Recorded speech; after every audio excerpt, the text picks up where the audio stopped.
Assalamualaikum warahmatullahi wabarakatuh. Alhamdulillah wassalatu wassalamu ala Rasulillah wa ala alihi wa sahbihi wa mawalah wa la hawla wa la quwwata illa billahi wa ba'du. Alhamdulillah, di malam hari ini kembali kita bisa duduk untuk bertalabul ilmi di Masjid Nidaul Ilmi Tanjung Priau, Sekupang, Batam. Salawat dan salam kita hadiahkan kepada Rasul kita Nabi besar Muhammad sallallahu alaihi wasallam. Khusus pembahasan di malam hari ini, biasa kita mengkaji sirah Nabi.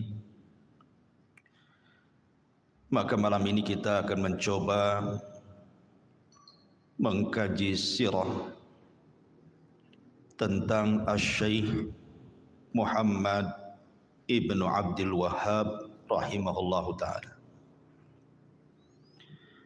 Siapa Syekh Muhammad ibn Abdul Wahhab yang karya dan pengaruh dakwahnya sehingga sampai hari ini menyebar, bahkan dijadikan ajarannya simbol daripada ajaran tauhid, khususnya di Jazirah Arab, dan karya-karyanya mendunia. Ma'asyiral muslimin yang dimuliakan Allah Azza wa Jalla, Syekh Muhammad ibn Abdul Wahhab ibn Sulaiman At-Tamimi lahir pada tahun 1115 Hijriah dan wafat pada tahun 1206 Hijriah. Beliau lahir di sebuah kota namanya Uyainah, pertengahan daerah Najd, dan beliau wafat di sebuah tempat namanya Dir'iyah. Kunyah beliau adalah Abu Ali, karena salah satu putra beliau namanya Ali, bahkan dua lagi nama putranya yang namanya Ali itu dua. Pertama Ali Al-Akbar meninggal, kemudian punya anak lagi laki-laki diberi nama Ali juga, Ali Ats-Tsani.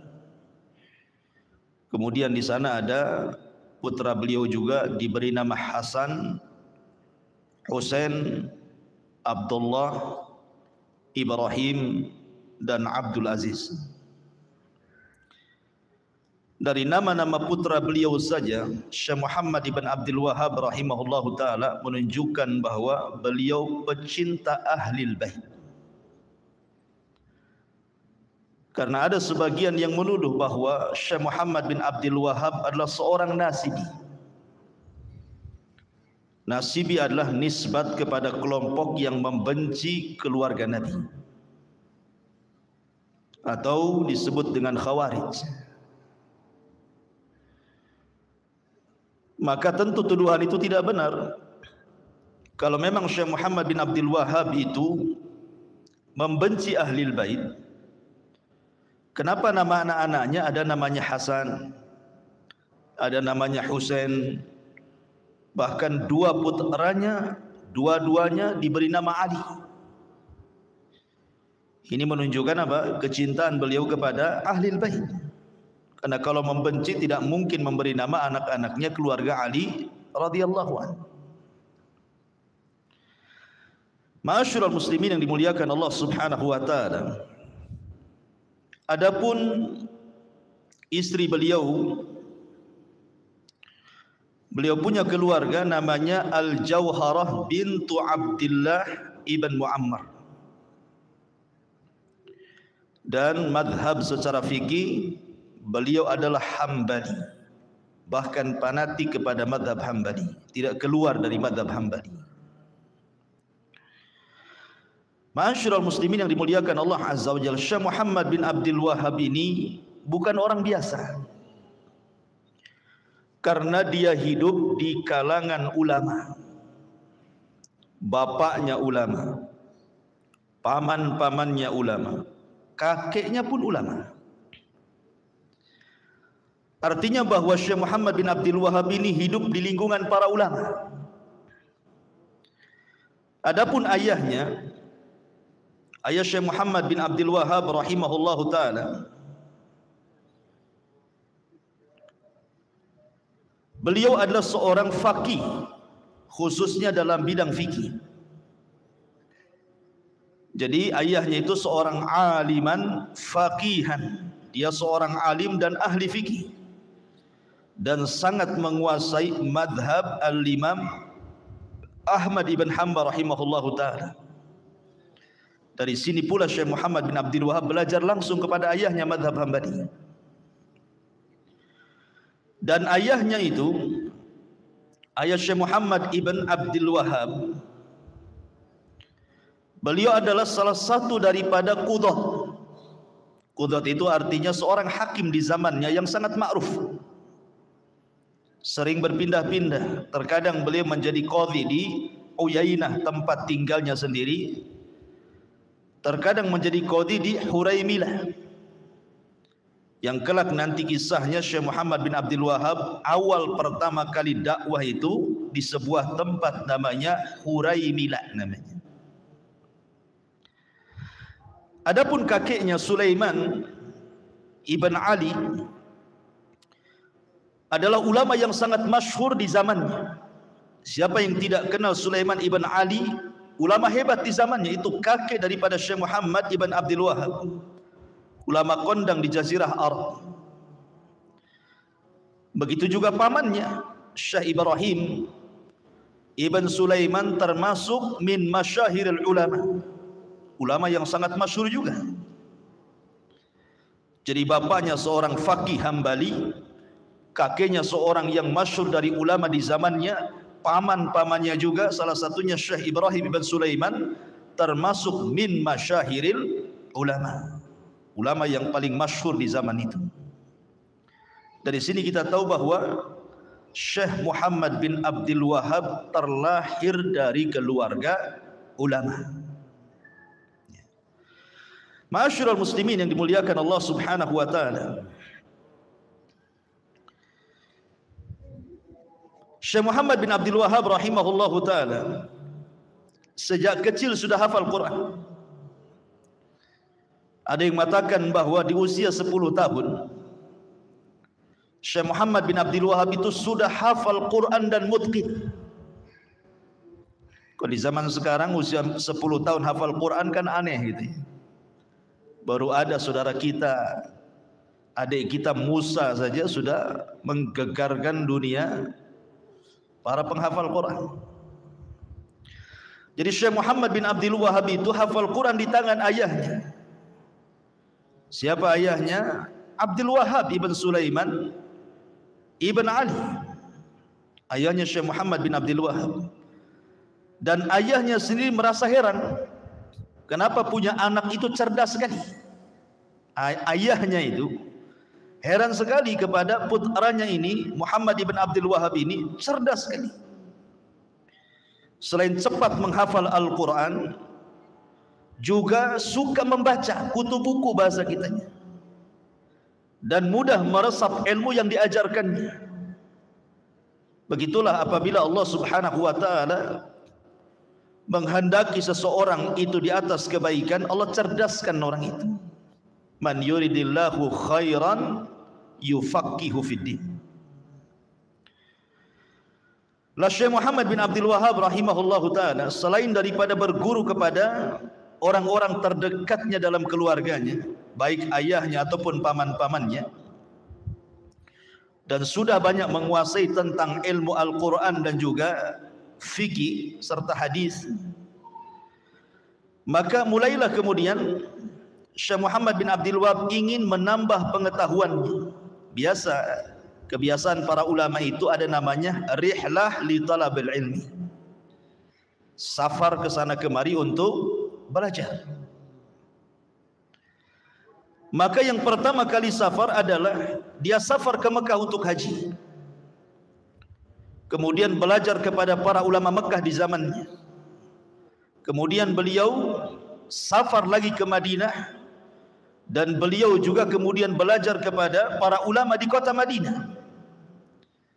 Di antara syekh atau masyayikh beliau di Mekah dan Madinah, beliau belajar kepada Abdullah ibnu Saif, kemudian Syekh Muhammad Hayyad As-Sindi, kemudian Syekh Ali Afandi Ad-Dimaski. Kepada tiga syekh ini kemudian banyak belajar tentang ulumul hadis, fikih dan yang lainnya, dan tentu banyak masyayikh yang lainnya. Ini yang masyhur guru-guru beliau di Mekah dan Madinah. Kemudian setelah beliau puas belajar di Mekah dan Madinah, mulailah dia safar ke tempat agak jauh. Maka kemudian beliau mengarah ke sebuah tempat namanya Al-Ihsa. Di sinilah kemudian beliau belajar kepada Syekh Abdul Latif Al-Afaliki Al-Ihsa'i. Kemudian juga belajar kepada ulama-ulama di Ihsa, sampai akhirnya beliau safar hingga ke Baghdad, ke Basrah. Di Basrah inilah beliau belajar kepada Syekh Muhammad Al-Majmu'i Al-Basri. Dari sini kita mengetahui bahwa Syekh Muhammad bin Abdul Wahhab ini melanglang buana untuk talabul ilmi, dan begitu kebiasaan para ulama. Kalau kita mendengar sejarah bagaimana Imam Bukhari safar ke sana kemari, bagaimana Imam Muslim dan juga para pengeluar hadis, kemudian juga madzhabul arba, bagaimana Imam Ahmad ke sana kemari sampai keliling dunia 2 kali. Kemudian juga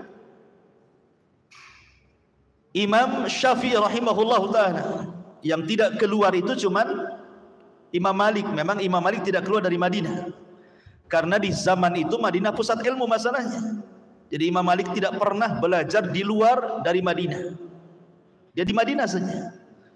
Makanya dijuluki Imam Darul Hijrah namanya, imam pemilik kota hijrah Rasul.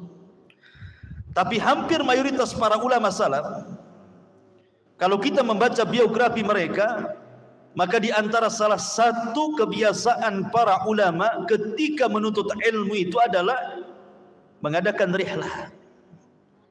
Ya, dan itu adalah kebiasaan para nabi juga. Seperti Nabi Musa alaihi salatu wassalam, rihlah untuk talabul ilmi mencari siapa? Nabi Khidir. Belajar kepada Khidir kan itu.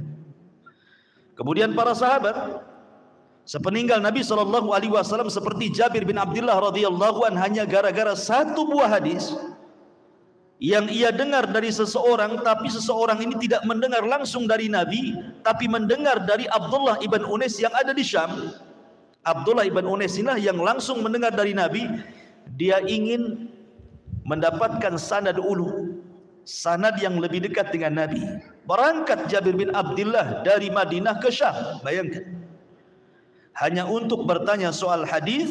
Yuhsyarun nas yaumal qiyamah khufatan uratan ghurlan. Betul enggak kau mendengar dari Nabi SAW? Kata Abdullah bin Unais, iya. Kemudian dia balik lagi ke Madinah.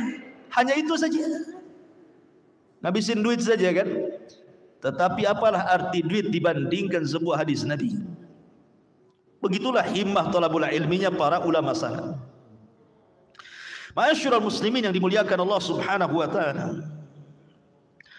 La Syekh Muhammad ibn Abdul Wahhab ibn Sulaiman ibn Ali ibn Muhammad ibn Ahmad Ar-Rashid ini, setelah dia puas kemudian belajar,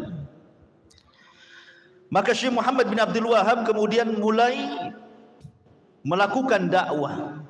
Lah kebetulan ayahnya Syekh Muhammad bin Abdul Wahhab itu menjadi qadhi di sebuah tempat namanya Huraymila namanya. Maka Syekh Muhammad bin Abdul Wahhab kemudian tinggal bersama ayahnya di Huraymila itu selama 2 tahun. Disitulah dia berdakwah. Subhanallah, Allah Subhanahu wa ta'ala mudahkan dakwah beliau sehingga waktu yang sangat singkat 2 tahun itu mampu kemudian mendatangkan para thalabatul ilmi dari mana-mana. Majlisnya penuh sekali. Ma'asyiral muslimin yang dimuliakan Allah Azza wa Jalla. Sehingga kemudian ada sebagian orang-orang jahat yang tidak suka. Biasa fitrah dakwah itu pasti ada penentang. Nabi SAW saja ditentang dakwahnya. Padahal kurang apa Nabi SAW akhlaknya nomor 1. Punya mukjizat. Dipuji oleh orang-orang Quraisy Shadiqul Amin selama ketika beliau belum diangkat jadi Nabi. 40 tahun dari mulai lahir sampai beliau diangkat jadi Nabi, tidak ada yang mencela beliau. Tetapi ketika dia datang kepada orang-orang Quraisy dan sudah diangkat menjadi Nabi dan mulai berdakwah, mulai ada penentangan. Padahal sebenarnya di zaman jahiliyah orang-orang yang tidak sepaham dengan orang-orang para penyembah berhala itu banyak, yang disebut dengan al-hunafa. Orang-orang yang tidak suka dengan kesyirikan. Di sana ada Waraqah ibn Naufal, seorang wahid, tidak suka dengan kesyirikan. Kemudian di sana ada Abdullah ibn Jahas, seorang hanif, tidak suka menyembah berhala. Kemudian di sana ada Suwaid ibn Samit, tidak suka dengan berhala. Kemudian Zaid ibn Amr ibn Nufail, tidak suka menyembah berhala. Dan banyak ada deretan-deretan orang-orang yang tidak suka menyembah berhala. Anehnya mereka tidak dimusuhi. Kenapa ketika Nabi SAW tidak suka dengan para penyembah berhala dimusuhi? Apa masalahnya? Di sini kuncinya. Karena orang-orang ini seperti Waraqah dan yang lainnya, mereka itu salihun li nafsihi. Mereka hanya soleh untuk dirinya saja, tidak mencegah kemungkaran. Tapi Nabi SAW menggabungkan 2 sifat, saleh dan muslih. Soleh itu dirinya juga soleh, muslih itu memperbaiki orang supaya soleh juga. Lah ketika kemudian dia mulai berdakwah, mengajak orang ke dalam tauhid, memberantas kesyirikan, menghancurkan berhala-berhala, mulailah kemudian banyak pertentangan. Makanya kalau antum berbeda akidah dengan orang lain, antum hanya sholat, puasa, zakat, pokoknya antum ibadah sendiri saja, nggak ada yang memusuhi antum. Karena antum solehnya untuk diri antum saja kan. Coba mulai antum ajak tetangga, tetangga sebelah, antum togor itu nggak boleh, nggak ada itu sunnahnya itu. Nabi nggak pernah melakukan seperti itu. Ya hindari. Mulai itu. Apa orang ini? Kepo kali. Mulai omongannya dulu tuh kan. Ma'asyiral muslimin yang dimuliakan Allah Azza wa Jalla, Syekh Muhammad bin Abdul Wahab ketika bukan hanya saleh li nafsi tetapi juga muslih li ghairihi, mulailah ada pertentangan. Banyak orang-orang jahat yang tidak suka dengan Syekh. Akhirnya kemudian orang-orang jahat ini menyewa preman untuk membunuh Syekh Muhammad bin Abdul Wahab tengah malam. Tapi Allah gagalkan rencana jahatnya. Wa makaru makran wa makarna makran wallahu khairul makirin. Orang-orang itu hendak membuat makar, tapi Allah punya makar, dan makar Allah Subhanahu wa taala jauh lebih baik lagi dibandingkan makar mereka. Akhirnya karena sudah ada ancaman nyawa 2 tahun di Huraimilah, akhirnya Syekh pun berpindah ke kampung aslinya. Di mana? Di Uyainah. Ma'asyiral muslimin yang dimuliakan Allah Subhanahu wa taala. Lah kebetulan di Uyainah itu tempat beliau lahir. Amir Uyainah itu namanya Utsman ibn Muammar, Utsman ibn Abdullah al-Muammar. Beliau sangat suka dengan keberadaan Syekh Muhammad bin Abdul Wahab ini. Jadi beliau sangat suka sekali dengan keberadaan Syekh Muhammad ibn Abdul Wahab rahimahullahu ta'ala. Akhirnya kemudian kata Amir Uyainah, kemudian diberikan kesempatan Syekh Muhammad bin Abdul Wahab untuk berdakwah selebar-lebarnya. Lah kebetulan di Uyainah itu kebiasaan kabilah-kabilah Arab itu mereka suka tabarruk bil asjar. Suka mereka mencari berkah ke pohon-pohon. Jadi hampir setiap kabilah itu ada pohon yang disembah. Dijadikan tabarruk oleh mereka, ya, dicarikan berkah.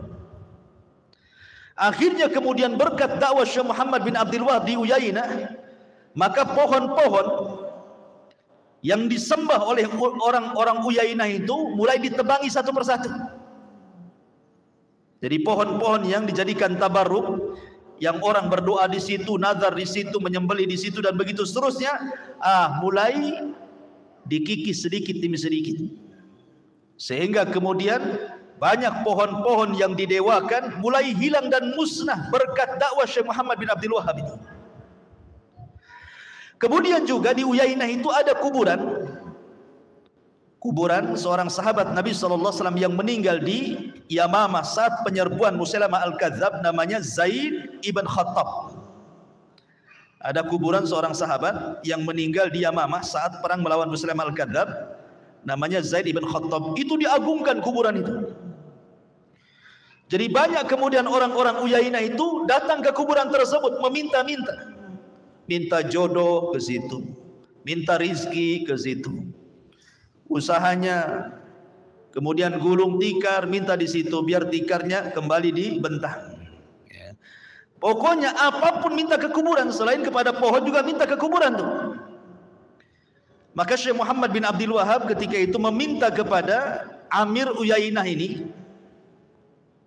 Amir ibn Uyainah, supaya bagaimana kalau seandainya kuburan itu kubahnya dihancurkan, dijadikan kuburan biasa, supaya jangan sampai kemudian orang-orang kemudian kembali menyembah kuburan tersebut dan diarahkan menyembah Allah Subhanahu wa taala.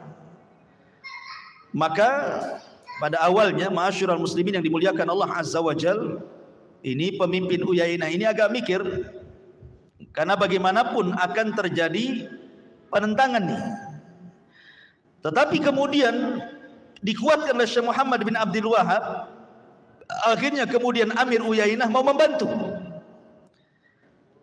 Syekh Muhammad bin Abdul Wahab. Dikirimlah kemudian pasukan sebanyak 600 orang untuk menghancurkan kubahnya itu, supaya jangan diagungkan. Jadi kuburan biasa gitu ya. Kuburan Zaid ibn Khattab radhiyallahu anhu. Bahkan yang lebih hebat lagi, Syekh Muhammad bin Abdul Wahab ini, beliau mulai kemudian menerapkan hukum hudud di Uyainah ini, menerapkan syariat Islam gitu ya. Jadi kalau ada yang mencuri, potong tangan, ya. Kemudian kalau ada yang berzina dan dia muhsan, dirajam. Kalau seandainya belum muhsan, belum menikah, maka dia diasingkan setahun dan dicambuk 100 kali. Pokoknya betul-betul ditegakkan syariat Islam di Uyainah ini. Dan amirnya Ibn Muammar ini setuju dengan apa yang dilakukan Syekh Muhammad ibn Abdul Wahab rahimahullahu ta'ala. Tetapi kemudian termasuk juga masjid-masjid yang tadinya kosong menjadi penuh akibat dakwah Syekh Muhammad bin Abdul Wahab itu. Jadi syiar Islam itu di Uyainah mulai berkembang, masjid penuh gitu ya. Kemudian mulai orang-orang tertarik dan tidak lagi mencari berkah di pohon-pohon, tidak lagi mereka meminta ke kuburan-kuburan, dan mereka mulai mentauhidkan Allah Subhanahu wa taala. Tapi ketika Syekh Muhammad bin Abdul Wahab mulai menegakkan syariat Islam, hukum hudud gitu ya, rupanya cepat terdengar kemana-mana ke kabilah-kabilah yang jauh itu. Lah kebetulan kabilah Uyainah ini, ikhwan, kabilah Uyainah itu di bawah kekuasaan kabilah Ihsa. Jadi semua perekonomian di Uyainah itu dikendalikan oleh kabilah Ihsa, kabilah yang lebih besar lagi.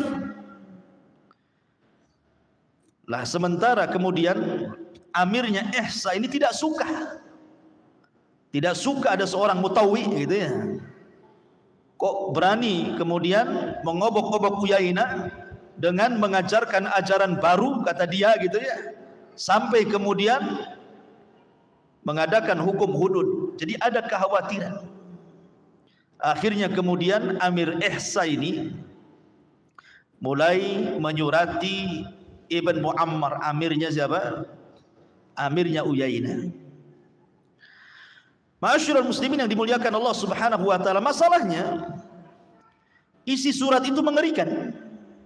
Jadi penguasa Ihsa ini mengirim surat kepada Amir Uyainah itu agar membunuh seorang dai yang ada di Uyainah, maksudnya Syekh Muhammad Ibn Abdul Wahab. Kalau tidak katanya, maka dana-dana besar yang selama ini mengalir dari Ihsa ke Uyainah akan diputus, sehingga Uyainah akan jatuh miskin dan tidak ditolong lagi secara ekonomi. Mulailah kemudian berpikir nih Amir Ihsa ini kalau uang tak cari dari Ihsa, bermasalah nih ekonomi Uyainah ini. Tapi tidak mungkin saya membunuh Syekh Muhammad bin Abdul Wahab, dia membawa kebaikan. Akhirnya kemudian mulailah kemudian Amir Uyainah ini, Ibn Muammar itu, Utsman Ibn Muammar ini berdialog dengan Syekh Muhammad bin Abdul Wahab rahimahullahu taala, macam mana baiknya gitu ya. Ini Amir Ihsa menghendaki seperti ini, sementara dalam hati saya tidak suka dengan seperti itu. Tetapi Syekh Muhammad bin Abdul Wahab berusaha menguatkan, enggak apa-apa, diputus, enggak ada masalah, kamu jangan takut. Karena orang yang menegakkan tauhid, menegakkan dakwah, nanti Allah akan berikan jauh lebih baik dibandingkan pemberian Amir Ihsa katanya. Ditanamkan tauhid kepada hati Ibn Muammar ini, Utsman Ibn Muammar ini, penguasa Uyainah ini. Tapi rupanya hatinya condong untuk mengikuti amirnya Ihsa. Lah dari sini kemudian Ibn Muammar ini, hakimnya Uyainah ini, meminta agar Syekh Muhammad bin Abdul Wahab angkat kaki dari Uyainah. Diusir, kan di kampungnya sendiri diusir karena mendakwahkan dakwah tauhid. Persis seperti Nabi SAW terusir dari Mekah kan, kemudian hijrah ke Madinah. Akhirnya kemudian Syekh Muhammad bin Abdul Wahab rahimahullahu taala mulai mencari tempat baru. Kemana dia pergi? Dia pergi ke sebuah tempat namanya Ad-Dir'iyah namanya. Kabilah Dir'iyah. Pemimpinnya namanya Muhammad ibnu Sa'ud. Disinilah sejarah dimulai. Lah ketika itu Syekh Muhammad bin Abdul Wahab belum dikenal di Dir'iyah. Cuman dia punya murid Ibn Sulaim atau Ahmad Ibn Suwailim namanya. Ahmad Ibn Suwailim itu salah satu murid beliau yang tinggal di Dir'iyah. Jadi sementara Syekh Muhammad bin Abdul Wahab ini terusir dari Uyainah negerinya, itu yang menampung di Dir'iyah adalah muridnya ini. Kemudian keberadaan Syekh Muhammad bin Abdul Wahab tercium akhirnya oleh istri daripada penguasa Dir'iyah. Istrinya Muhammad ibn Saud ini orang saleh. Dia suka dengan muridnya Syekh Muhammad bin Abdul Wahab ini dan selalu mengikuti kajiannya. Akhirnya dia coba ngomong kepada suaminya Muhammad ibn Saud ini dan mengatakan sesungguhnya orang yang di rumah Syekh Ahmad ibn Suwailim ini adalah seorang dai, seorang syekh yang banyak ilmu dan menyebarkan kebaikan. Bagaimana kalau dia boleh tinggal di Dir'iyah dan berdakwah? Awalnya Muhammad ibn Saud kurang tertarik, tetapi kemudian lama-lama dipengaruhi oleh istrinya, kemudian masuk pula hidayah ke hatinya. Dia datang langsung menemui Syekh Muhammad bin Abdul Wahab, kemudian bicara empat mata bahwa dia siap melindungi Syekh Muhammad bin Abdul Wahab untuk berdakwah di Dir'iyah ini. Ketika itu dia mengatakan, Muhammad ibn Saud ini melakukan perjanjian, kalau seandainya dakwahmu sudah tersebar, Apa engkau akan merebut kekuasaanku?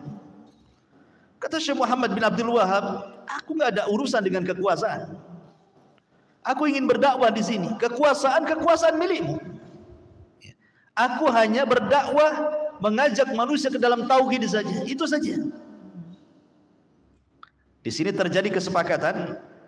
Berarti soal urusan negara itu urusannya Muhammad ibn Saud.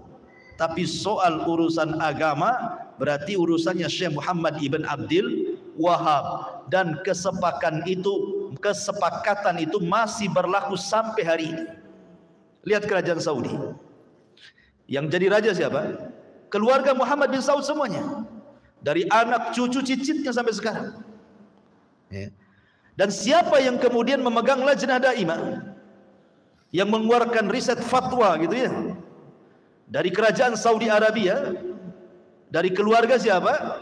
Syekh Muhammad ibn Abdul Wahab, yang sekarang dipegang oleh Al-Syekh kan gitu ya. Jadi perjanjian itu masih melekat sampai hari ini. Maka akhirnya kemudian berkat dukungan penguasa, Syekh Muhammad bin Abdul Wahab leluasa untuk berdakwah seluas-luasnya di Diriyah. Akhirnya manusia subhanallah dari mana-mana, bukan hanya dari Diriyah saja, dari mana-mana negeri di zaman itu datang ke Diriyah belajar kepada Syekh Muhammad ibn Abdul Wahab rahimahullah taala. Kenapa? Karena dilindungi penguasa. Begitulah dakwah. Kalau dekat dengan penguasa biasanya lancar. Tapi kalau memusuhi penguasa dibubarkan. Ya, carikan pasal karet, masuk penjara. Ya. Ma'asyiral muslimin yang dimuliakan Allah Azza wa Jalla. Makanya ahli sunnah wal jamaah sangat menganjurkan agar kita supaya dekat dengan pemerintah, mendukung program pemerintah selama program yang dibentuk oleh pemerintah itu tidak bertentangan dengan syariat, kita dukung. Dan itu pesannya Nabi SAW, was-sam'i wat-ta'ah wa in ta'ammara alaikum abdun habasyi. Kita harus tetap mendengar dan taat kepada pemerintah walaupun yang memerintahkan seorang hamba budak sahaya. Begitulah manhaj ahli sunnah. Ma'asyiral muslimin yang dimuliakan Allah Subhanahu wa taala. Lah akhirnya kemudian Syekh Muhammad bin Abdul Wahab terus mengembangkan dakwah tauhid. Lah Amir Uyainah Utsman ibn Abdullah ibn Muammar ini kemudian menyesal. Kenapa dia sampai menyuruh Syekh Muhammad bin Abdul Wahab angkat kaki dari tempat kelahirannya. Datang dengan para pembesar Uyainah ke Diriyah. Kemudian meminta kepada Syekh Muhammad bin Abdul Wahab untuk pulang kampung lagi.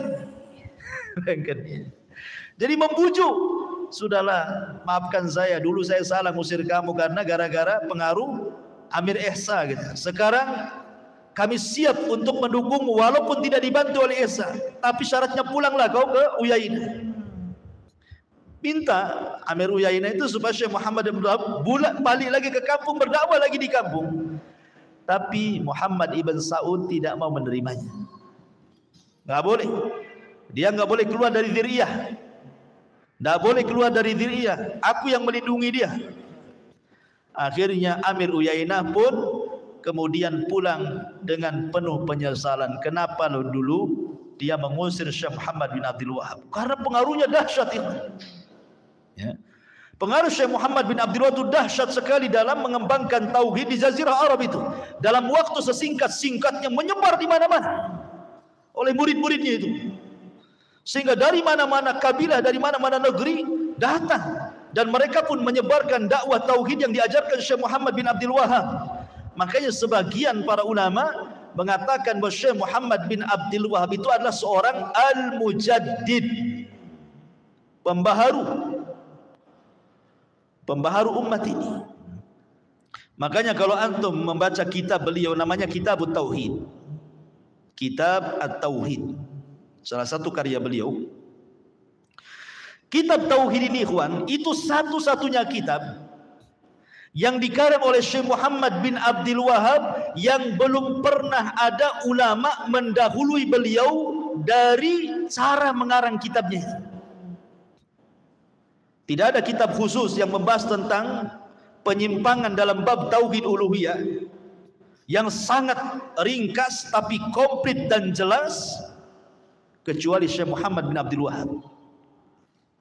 Kitabnya sih sederhana, bab, kemudian dalil dari Al-Quran, kemudian dalil dari Sunnah, kemudian asar ulama salaf, perkataan ulama salaf. Itu saja setiap babnya. Babul kahanah umpamanya bab perdukunan, dalilnya Quran, setelah itu dalilnya Sunnah, setelah itu perkataan ulama salaf. Begitulah dari awal kitab sampai akhir kitab. Persis seperti Imam Bukhari ketika meletakkan bab dalam Sahih Bukhari. Makanya sebagian orang mengatakan bahwa kitab tauhid itu bagaikan juz'un min Sahihil Bukhari, bagaikan bagian daripada kitab Sahih Bukhari, karena secara tabwibnya sama. Bab, dalil Quran, Sunnah, perkataan ulama. Kapan beliau mengarang kitab tauhid? Ketika beliau mendakwahi orang-orang Uyainah, ketika masih berada di Uyainah, maka beliau kemudian mengarang satu kitab yang fenomenal, yang kemudian kitab itu disebut kitab tauhid. Karena ketika dia berdakwah di Uyainah itu betul-betul dia menghancurkan kesyirikan, kan, menghilangkan pohon-pohon yang disembah di situ, ya. Kemudian juga berusaha untuk jangan sampai ada orang yang kemudian datang ke kuburan meminta-minta, bernadar di kuburan, gitu ya. Termasuk juga di zaman itu kan menyebar kesyirikan. Orang masih percaya dukun, masih datang ke dukun, orang yang suka sihir, semua diberantas. Karena bab-bab dalam kitab tauhid itu semua terjadi di Uyainah itu. Makanya dibukukan sama beliau. Ketika banyak menyebar kesyirikan, dukun dan sihir dan tenung dan yang semacamnya, maka dalam kitab tauhid dicantumkan tentang bab soal perdukunan dengan sangat rinci, termasuk hukum orang yang datang ke dukun. Jelaskan dalam kitab itu. Termasuk juga orang yang terlalu hulu, ekstrim, sehingga menyembah orang-orang soleh yang sudah meninggal. Kita tidak alergi dengan kuburan, ikhwan. Kita disunahkan ziarah ke kuburan. Tetapi kalau sudah meminta-minta di kuburan, kayak orang dulu kan, zaman bahula itu, masa-masanya togel ketika masih menyebar, sampai minta nomor togel itu ke kuburan. Bayangkan ya, minta nomor togel ke kuburan, judi untuk syirik. Habis judi haram, syirik lagi, tak kuadrat dosanya. Sampai tidur di kuburan. Entah setan dari mana masuk dalam mimpinya, dikasih nomor buntutnya. Kemudian pulang, pasanglah dia, ya kan? Jadi betul-betul Syekh Muhammad bin Abdul Wahab itu memang merubah dan menjadi mujaddid dalam bab tauhid, sehingga menyebar ke sana kemari dakwahnya. Dan alhamdulillah, dengan izin Allah Subhanahu wa taala, kita bisa lihat hasil dakwah beliau yang sekarang kita menyebutnya Mamlakah Saudi Arabia. Kita lihat asarnya gitu ya. Itulah asar dakwah Syekh Muhammad Ibnu Abdul Wahab. Bagaimana negeri Saudi yang hari ini itu tidak lepas daripada perjuangan Syekh Muhammad bin Abdul Wahab yang bekerja sama dengan Amir Dzir'iyah yang bernama Muhammad Ibn Saud rahimahumullahu al-jami'. Adapun kemudian karya-karya beliau ini banyak. Syekh Muhammad bin Abdullah ini banyak karyanya. Ada karyanya namanya Kitabut Tauhid yang sudah saya sebutkan. Ada Kasyfus Syubhat. Kemudian ada kitab Usulus Tsalatsah. Kemudian kitab Syurutus Shalah wa Arkani.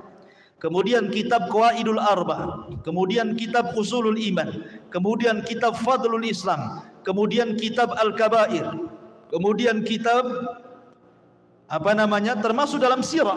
Beliau juga mengarang kitab Sirah Nabawi. Kemudian dalam tafsir beliau punya kitab tafsir surah Al-Fatihah.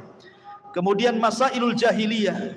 Kemudian kitab Al-Huda, Al-Hajjun Nabawi, dan banyak lagi karya-karya beliau. Dan Allah Subhanahu wa taala takdirkan Syekh kemudian meninggal pada tahun 1206 Hijriah. Rahimallahu Asy-Syaikh Muhammad Ibnu Abdul Wahhab rahimahullahu taala. Wallahu alam sedaya. Subhanakallah bihamdika asyhadu an la ilaha illa anta astaghfiruka wa atubu ilaik. Allahu ta'ala. Assalamualaikum warahmatullahi wabarakatuh.